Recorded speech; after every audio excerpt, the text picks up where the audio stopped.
Ya. Assalamualaikum warahmatullahi wabarakatuh. Waalaikumsalam Waalaikumsalam warahmatullahi wabarakatuh. wabarakatuh. Baik, terima kasih kepada teman-teman semuanya telah meluangkan waktunya untuk diskusi kita hari ini. Mungkin langsung saja untuk penyaji pertama dipersilakan untuk mempresentasikan hasil diskusi kita. Kepada penyaji pertama dipersilakan. Assalamualaikum warahmatullahi wabarakatuh. Waalaikumsalam warahmatullahi wabarakatuh. Baiklah, di sini saya Mezerina Novela dari kelompok 5. Baiklah, di sini saya akan mempresentasikan materi yang pertama, yaitu pengertian interpretasi. Interpretasi adalah menafsirkan fakta sejarah dan merangkai fakta tersebut menjadi satu kesatuan yang harmonis dan masuk akal. Interpretasi dalam sejarah dapat juga diartikan sebagai penafsiran suatu peristiwa atau memberikan pandangan teoritis terhadap suatu peristiwa. Kemudian selanjutnya, sifat-sifat interpretasi. Interpretasi memiliki 4 sifat, yaitu yang pertama bersifat logis, artinya bahwa keseluruhan konteks peristiwa disusun menjadi kesatuan yang masuk akal. Yang kedua bersifat deskriptif, artinya dapat ditekankan untuk memperoleh landasan interpretasi yang digunakan. Kemudian yang ketiga bersifat selektif, artinya harus memilih fakta yang relevan dengan topik yang sudah ada serta dapat mendukung kebenaran sejarah. Dan yang terakhir bersifat objektif, yaitu harus menghindari penafsiran yang asal-asalan karena cenderung bersifat subjektif. Kemudian selanjutnya dilanjutkan oleh pemateri kedua. Baik, terima kasih. Selanjutnya pemateri kedua dipersilakan. Baiklah, Assalamualaikum warahmatullahi wabarakatuh. Waalaikumsalam warahmatullahi wabarakatuh.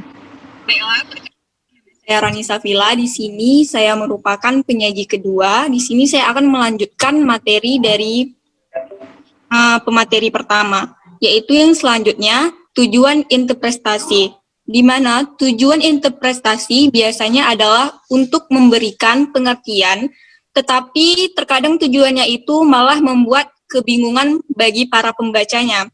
Contohnya, perbedaan sudut pandang antara penulis sejarah Indonesia menganggap Pangeran Diponegoro itu adalah pahlawan, sedangkan penulis sejarah Belanda menganggap bahwa Diponegoro itu adalah pemberontak. Selanjutnya yaitu macam-macam interpretasi, di mana terbagi menjadi 2. Yang pertama, analisis, yaitu menguraikan. Misalnya, dalam suatu dokumen yang ditemukan, ada suatu daftar anggota wajib militer negara.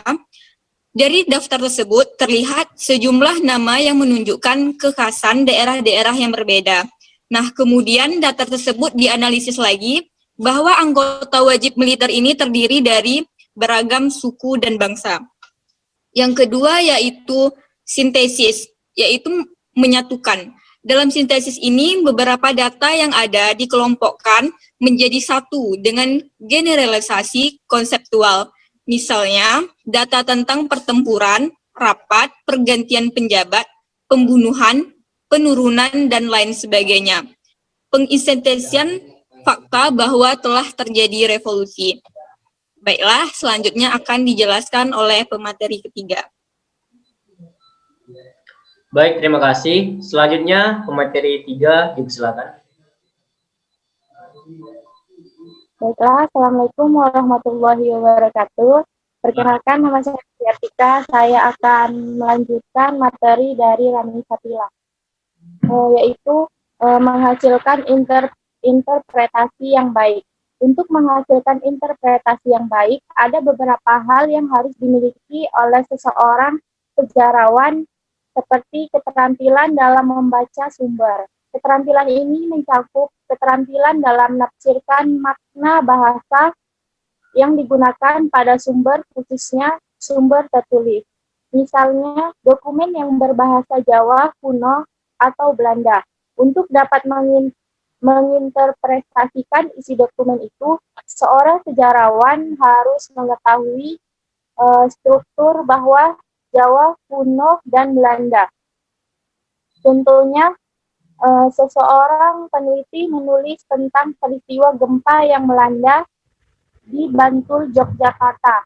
Data yang bisa ia dapat ialah 1. Jumlah korban, 2. Jumlah rumah yang roboh, 3. Infrastruktur yang rusak. Data-data yang telah dianalisis disatukan sehingga menghasilkan fakta bahwa gempa tersebut benar-benar terjadi. Terima kasih. Baik, terima kasih untuk semua penyaji atau penyampaian materi. Selanjutnya kita buka sesi tanya jawab. Jadi kepada audiens sekalian dipersilakan untuk bertanya.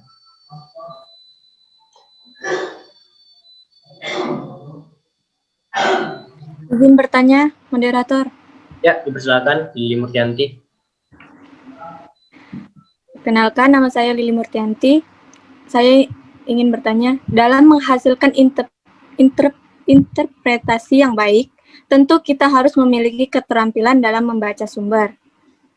Nah, di sini saya ingin bertanya, bagaimana cara meningkatkan keterampilan dalam membaca sumber dengan baik tersebut? Adakah peluang tertentu dalam menemukan cara untuk meningkatkan keterampilan dalam membaca sumber? Apakah dengan meningkatkan keterampilan dalam membaca buku atau bagaimana? Terima kasih. Baik, terima kasih kepada Saudari Lili. Selanjutnya, apakah ada pertanyaan lagi? Izin bertanya, moderator. Silakan kepada Saudari Dina. Perkenalkan, nama saya Dina Zanjarina. Di sini saya ingin bertanya mengenai bagaimana menghasilkan interpretasi yang baik dalam menganalisis sintesis. Terima kasih. Baik, terima kasih kepada Saudari Dina. Baik, kepada seluruh audiens, berikan waktu sebentar untuk menjawab pertanyaan dari audiens sekalian. Terima kasih.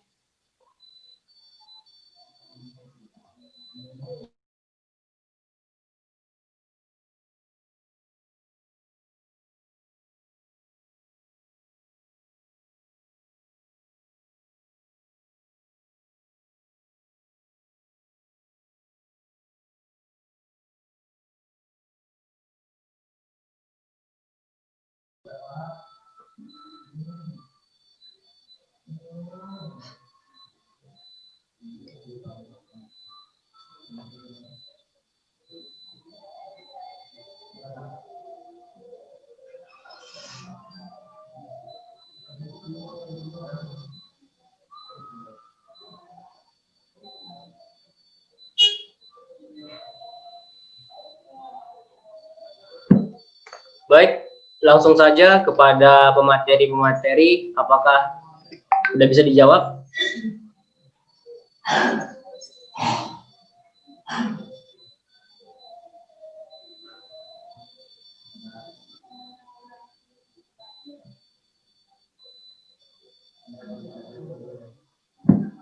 Sekali lagi saya ulangi, kepada pemateri 1, 2, dan 3, adakah yang mau menjawab pertanyaan dari Saudari Dina dan Saudari Lili?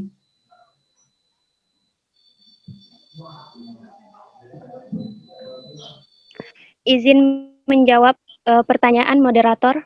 Baik, silakan kepada Saudari Mezerina Rafaela, dipersilakan. Baiklah, sebelumnya perkenalkan kembali, nama saya Mezerina. Ini saya akan mencoba menjawab pertanyaan dari Saudari Lili Murtianti. Yang bunyi pertanyaannya adalah, dalam menghasilkan interpretasi yang baik, kita harus memiliki keterampilan dari membaca sumber. Pertanyaannya adalah, bagaimana cara meningkatkan keterampilan dalam membaca sumber dengan baik tersebut? Adakah peluang tertentu dalam menentukan cara untuk meningkatkan keterampilan dalam membaca sumber? Apakah dengan meningkatkan keterampilan dalam membaca buku atau bagaimana? Jawabannya adalah ada, yaitu caranya bisa dilakukan dengan dua cara, yaitu dengan cara kursus private bahasa, atau bisa saja dengan belajar secara otodidak. Karena keterampilan membaca sumber yang baik adalah bagaimana cara kita mampu menafsirkan makna dari suatu bahasa asing yang menurut kita.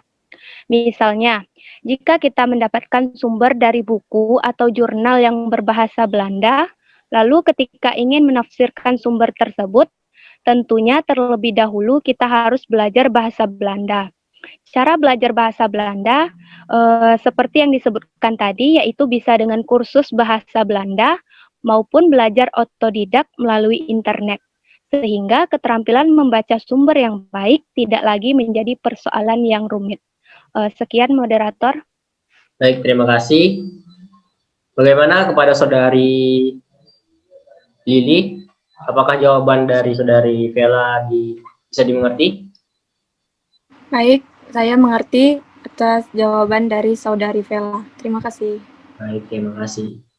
Selanjutnya masih ada satu pertanyaan lagi kepada penyaji. Apakah ada yang mau menjawab lagi? Ingin menjawab moderator. Baik, dipersilakan kepada Saudari Rani. Baik, di sini saya akan mencoba menjawab pertanyaan dari Dina Zamzarina. Di mana pertanyaannya itu, bagaimana menghasilkan interpretasi yang baik dalam analisis sintesis. Nah, untuk interpretasi yang baik dalam analisis sintesis adalah dengan cara menguraikan.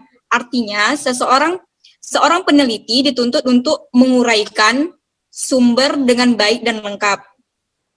Contoh yang bisa kita ambil yaitu dari kehidupan sekitaran kita, yaitu dokumen daftar mahasiswa kelas 18A program studi pendidikan sejarah, terlihat bahwa sejumlah mahasiswa berasal dari berbagai daerah. Nah, dari data tersebut dapat kita uraikan bahwa mahasiswa kelas 18A program studi pendidikan sejarah itu merupakan sekumpulan mahasiswa yang berasal dari beragam daerah yang ada di Riau dan Kepulauan Riau. Sekian jawaban dari saya. Baik, terima kasih kepada Saudari Rani. Bagaimana kepada Saudari Dina Zamzarina? Apakah jawaban dari Rani bisa dimengerti? Baik, moderator, saya dapat mengerti jawaban dari Saudari Rani. Terima kasih. Baik, terima kasih. Dikarenakan semua jawaban telah dijawab dan penyampaian materi telah disampaikan, maka dari diskusi ini kita tutup. Sekali lagi terima kasih kepada teman-teman yang telah meluangkan waktunya. Jika saya ada salah kata, saya mohon maaf. Akhir kata, Assalamualaikum warahmatullahi wabarakatuh. Waalaikumsalam warahmatullahi wabarakatuh.